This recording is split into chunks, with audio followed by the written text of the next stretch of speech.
ಒಡಿಶಾದ ಪ್ರತಿಷ್ಠಿತ ಎಸ್ಪಿ ಸರ್ಕಾರಿ ವೈದ್ಯಕೀಯ ಕಾಲೇಜು ಆಸ್ಪತ್ರೆಯ ಟ್ರಾಮಾ ಕೇರ್ ಐಸಿಯು ವಿಭಾಗದಲ್ಲಿ ಇಂದು ಮುಂಜಾನೆ ಭೀಕರ ಅಗ್ನಿ ಅವಘಡ ಸಂಭವಿಸಿದ್ದು 10 ರೋಗಿಗಳು ಉಸಿರುಗಟ್ಟಿ ಸಾವನ್ನಪ್ಪಿದ್ದಾರೆ. ಮುಂಜಾನೆ ಸುಮಾರು 2:30 ರಿಂದ 3 ಗಂಟೆಯ ಅವಧಿಯಲ್ಲಿ ಈ ದುರಂತ ಸಂಭವಿಸಿದೆ. ಟ್ರಾಮಾ ಕೇರ್ ಘಟಕದಲ್ಲಿ ಶಾರ್ಟ್ ಸರ್ಕ್ಯೂಟ್ ಉಂಟಾಗಿ ಈ ದುರಂತ ಸಂಭವಿಸಿದೆ ಎಂದು ಶಂಕಿಸಲಾಗಿದೆ. ಅಗ್ನಿ ಅವಘಡ ಸಂಭವಿಸಿದಾಗ ಐಸಿಯು ಬೆಂಕಿ ಮತ್ತು ದಟ್ಟ ಹೊಗೆಯಿಂದ ಆವೃತವಾಗಿತ್ತು.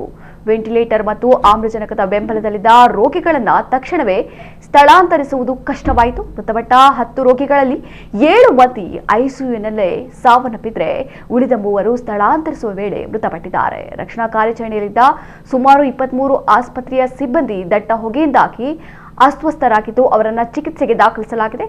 ಒಡಿಶಾ ಸಿಎಂ ಮೋಹನ್ ಚರಣ್ ಮಾಝಿ ಘಟನೆಯ ಬಗ್ಗೆ ಉನ್ನತ ಮಟ್ಟದ ತನಿಖೆಗೆ ಆದೇಶಿಸಿದ್ದಾರೆ.